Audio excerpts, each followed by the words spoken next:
Hi, Roy with the Resource Center, coming to you today with another tip on your Social Security disability claim.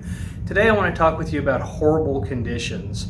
Unfortunately, I get calls from folks from time to time that are struggling with cancer diagnoses or ALS diagnosis or multiple sclerosis or cystic fibrosis or a whole host of different just horrible diagnoses, the kind of things we hope to never hear from our doctor.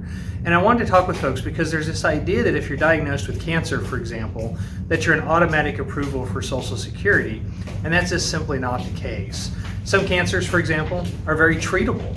A lot of prostate cancers, a lot of colon cancers, some forms of breast cancer are all things that are pretty easily treated. They don't result in long-term limitations. Other cancers, of course, that's not the case for. So the cancer diagnosis in and of itself is not anything that's going to compel Social Security to automatically approve you. Their focus more is on the limitations those conditions cause. So when you talk with your doctor, it's really important that your doctor records the limitations, the struggles that you're having, and doesn't just default to the cancer diagnosis or to one of these other horrible disease diagnoses. Telling us that you have cancer doesn't tell us enough.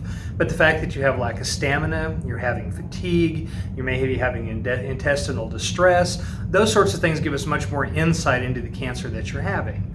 And so you want to make sure you relay those things to the doctor. The other thing when we talk about horrible diagnoses, like we mentioned, is that Social Security maintains a list of compassionate allowance cases. And these are conditions that are paired with certain functional limitations that's supposed to trigger an expedited processing of your case. They also have what they call TERI cases for folks who are unfortunately terminally ill as a way to fast track those cases through the system too. Unfortunately, I've seen way too many clients who had these horrible diagnoses that didn't get correctly queued in the Social Security system and forced through on compassionate allowance or on a TERI provision. I've had clients die waiting for their opportunity to get approved for Social Security disability.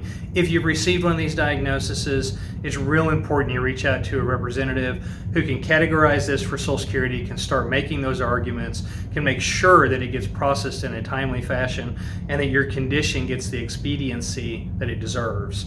I'm Roy with the Resource Center, yourdisabilityrepresentative.com, yourdisabilityrepresentative.com, and I want to be your disability representative. Thank you guys.